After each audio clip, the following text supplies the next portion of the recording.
Well, it's that time again. For those of you who might be new to my channel, I covered this topic briefly in a larger letter to anti-theists calling for allyship, unity, and an end to mocking religious folks who aren't harming themselves or others with their faith. Lately, there's been a resurgence of ableist rhetoric among anti-theist types, and this time around, it's gone far beyond just the word delusion being used outside a medical context. Rather than calling out individuals, however, in the spirit of allyship, I'd rather have a conversation with folks who might not realize why this is a problem, alongside a couple of atheist allies who wanted to add their voices to the discussion. Let's do this.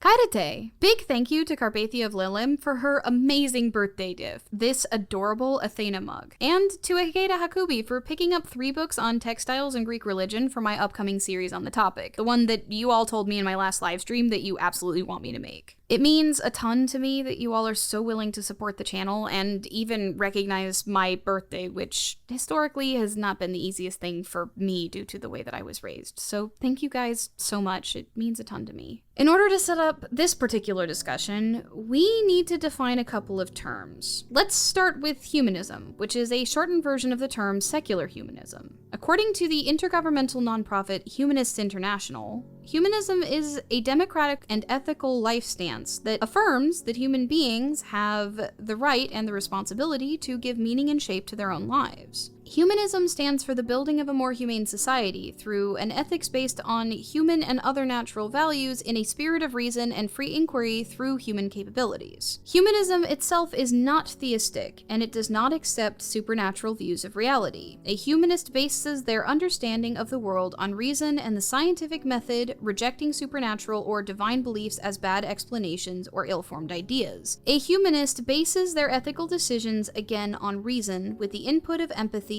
and aiming toward the welfare and fulfillment of living things. Okay, well that's a lot, so let's break that all down a little bit. Basically, humanism is a secular worldview that prioritizes empathy and the interpretation of science as the primary driver for societal and moral decisions, and emphasizes the individual as the moral actor and decision maker. Put more simply, it rejects dogma and prioritizes the well-being of people over any religious or external belief system and framework. This doesn't mean that religious folks can't be humanist, as one doesn't have to base their moral and ethical framework on religion in all religions. That's not a requirement for every religion. It simply means that the worldview is based on secular, scientific principles, and most chiefly, as it emphasizes, empathy. So, what is ableism? According to Access Living, a disability rights nonprofit based out of Chicago, ableism is the discrimination of societal prejudice against people with disabilities based on the belief that typical abilities are superior. At its heart, ableism is rooted in the assumption that disabled people require quote-unquote fixing, and defines people by their disability. Like racism and sexism, ableism classifies entire groups of people as less than, and includes harmful stereotypes, misconceptions, and generalizations of people with disabilities. Ableism is a serious issue in society. Policy decisions internationally often fail to include folks with both visible disabilities, such as wheelchair and cane users, or those who are blind, and invisible disabilities, such as chronic pain and various mental health conditions that require additional assistance for the person to live their best life. It can look like segregating kids with disabilities into separate schools, refusing accommodations in the constructions of buildings or on the job, putting your feet up on somebody else's wheelchair footpads as a rest, which I wish I could say I have not seen people do, but it absolutely happens. Talking down to disabled people like they're less intelligent, or a host of other small things people without disabilities don't often think about themselves doing because of their inherent assumptions about disability. It can also look a lot like the language a lot of people use every day to put people or ideas down.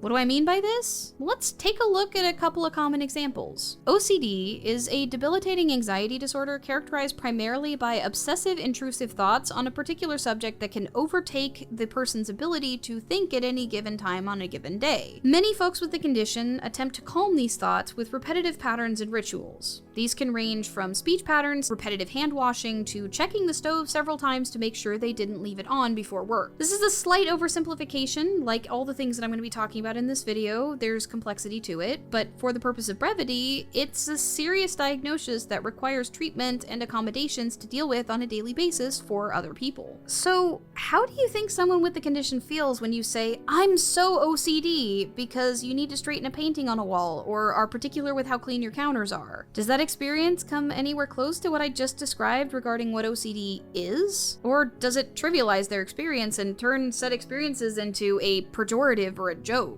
Would you ever say, "I'm so OCD" in a positive light? What do you think that does to people who legitimately have this condition? This gets compounded even further when you deal with neurodivergent diagnoses such as ADHD and autism, which by their genetic nature shape the very identities of the people who have them. Both transform the way folks with them view the world and interact with it. There's no pill for autism, and the medications for ADHD help with focus and clarity, but don't necessarily deal with all the other aspects of the condition, like overstimulation from sensory processing issues or hyperfocus, which is the inability to stop doing something stimulating and the sometimes violent angry reaction if the person is prevented from continuing. I would know, I've done Lyme streams in the past where I've talked about my experiences with ADHD and medication. The line where the so-called disorder ends and I begin doesn't seem to exist. Most of the things that I love about myself are very much traits of ADHD. Many of my friends who also have the condition feel much the same way. Similarly, every autistic person is unique, but with some commonalities include the experiences with ADHD I just talked about, plus often difficulties with reading body language and tone, special interests that form a main component of what they engage with hobby or career-wise, and stimming or hand flapping to help maintain focus on something less engaging, or to help calm the person down during stressful situations. The overstimulation autistic people experience is often much more severe than those of us with ADHD, such as that tags, loud noises, or certain kinds of noises like mouse sounds, electric lights, or overly dense visuals such as those found in stores like IKEA can become debilitating and cause a spiral of overwhelm. Because of stereotypes around these behaviors supposedly being primarily oriented around AMAB people, it's rare for AFAB folks to get properly diagnosed with either autism or ADHD. And because of how these conditions have been stereotypes and misrepresented in the media, even healthcare providers often look for more extreme symptoms and can be reluctant to diagnose, often first going through a litany of wrong diagnoses and comorbid conditions such as anxiety or depression, which can often themselves stem from the stigma around these conditions. This gets even worse for people of color, who could be treated as drug seekers when seeking a diagnosis or treatment. I actually reached out to my community for help with this segment because there's a phrase within the autistic community, "nothing about us without us," and I wanted to include own voices for this work as well as the atheist allies that I was able to initially reach out to when I started this project. A wonderful community member who is both autistic and an atheist, Spark Bomber, reached out to me back and said that he wanted to record a segment to talk about his experiences with autism and the way that the sort of language that I'm about to describe later in the video has made him feel personally. Take it away, Spark Bomber. Hello everyone, this is Spark Bomber, and well, honored to be here, but also a bit sad because of the topic. You see, it's trending amongst atheists and anti-theists call religious folks delusional or autistic, neither of which is anything but wrong. And I'd like to tell you why, if you let me. You see, growing up, there was this stigma around autistic people. They were weird, different, not normal. But the reality is, and you can take that from me, autistic people are just as intelligent as everyone else. It really hurts though when others use the term autistic as an insult. It shows a complete ignorance of what autism actually is. It also shows a tremendous amount of disrespect, not just to the autistic people, but to religious folk as well. It's basically no different than a charlatan saying that atheists just want to sin. And as you may understand, that hurts somewhat. Thing is, I have been an atheist since birth. Was raised without religion in the Netherlands, and for most of my life I was a likable but quirky guy. I read, I enjoy music, I have a small collection, and I like games, but I never quite fit in.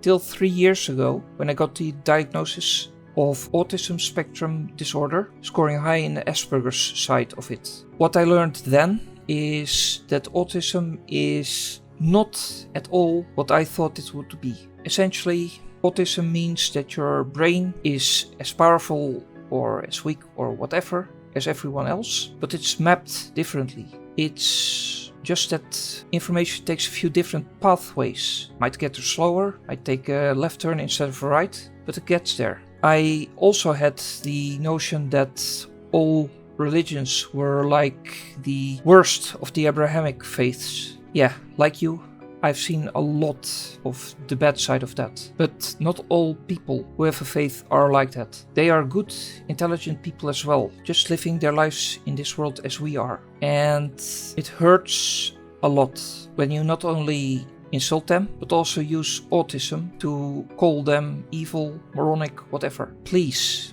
try to put a bit more thought into your words and actions.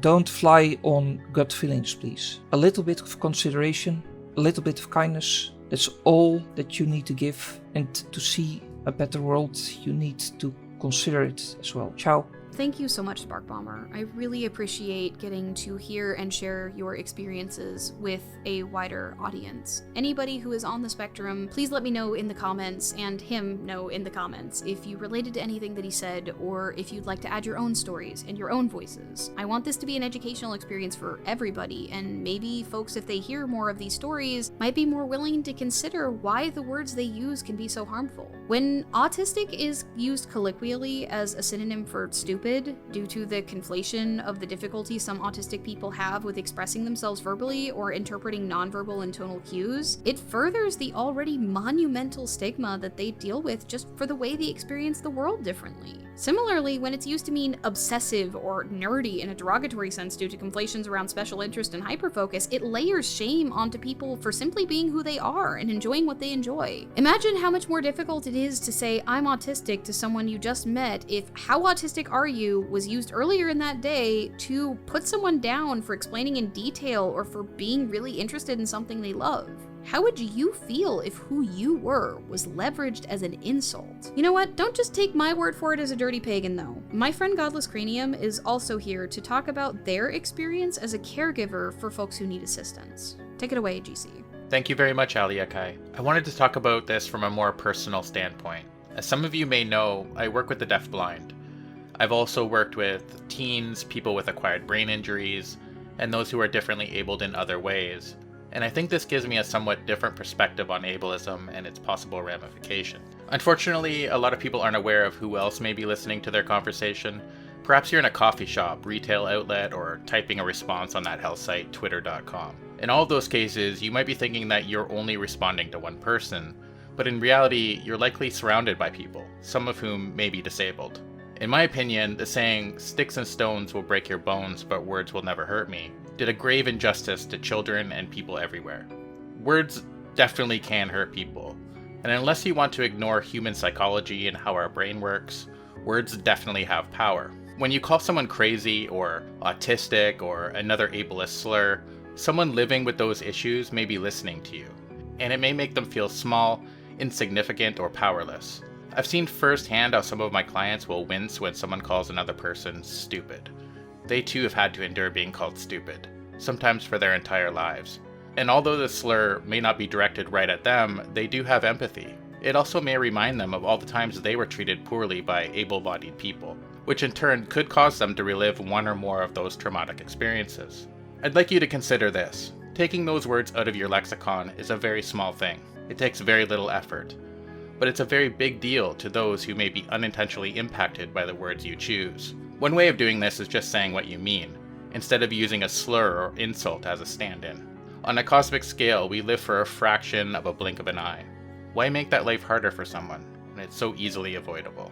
Thank you so much. I am so grateful to have the perspective of somebody who has been caring for folks as well, who might not necessarily have as much of an ability to speak up, or who I might not have in my audience to be able to speak for themselves. But let's just say that you, the anti-theist that I'm talking to, see this as common sense. You're a humanist after all. Why would you use conditions like that as an insult or just offhand speech? You're better than that, aren't you? Are you sure? My buddy Frustrated Atheist is here to talk about how conflating religion with mental illness does much the same thing as the ableist language that we just spent the rest of this video talking about. Take it away, Russ.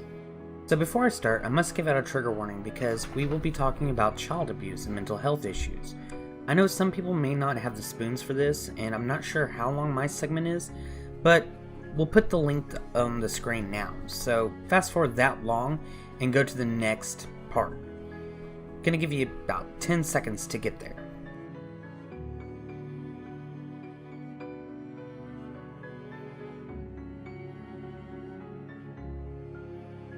If you're still here, I have to say, we need to stop saying that religion causes mental illness. This is not only blatantly false, it also dilutes mental illness and unnecessarily attaches it to religion. People love to bring up Andrea Yates as an example. For those who don't know who she was, Andrea Yates was a woman who drowned her children in the bathtub. Now, the reason people tied this to religion was because of why she said she did it. She believed that she was winning the battle for her children's souls by killing them while they were under the age of accountability. This in and of itself seems very damning, but ignored so much of Andrea's history. She had a history of postpartum psychosis, major depression, and 2 suicide attempts before she even thought about drowning her children. Some of y'all are probably thinking, but Russ, the fact that she was religious probably didn't help, which isn't exactly right. Mental illness can attach itself to religion just like it can with anything else, which ends up making the symptoms appear to be coming from religion. So the root of the issue isn't religion, it's the mental illness they had beforehand. Saying religion is the root cause of mental illness downplays mental illness in an attempt to own the theist because your own feelings towards religion. This is your baggage, not religion's. There's nuance to this, much like there is with anything that has to do with mental health. Mental illness can latch on to quite a few things, and while certain religions can exacerbate it, so can a lot of other things. In the UK, 9 out of 10 people with mental health problems say that stigma and discrimination have a negative effect on their lives and make it harder for them to recover or manage their illness. Mental illness can even make it harder for people to effectively practice their religion. Ali covered this in a previous video, which if you haven't seen it yet, you really should. She talks about how having ADHD makes consistent worship difficult for her. So please, stop repeating this false belief. All you're doing is further stigmatizing mental health in an attempt to demean believers, all because you're angry at your former belief system, or whatever your reason may be. Be helpful, not hurtful.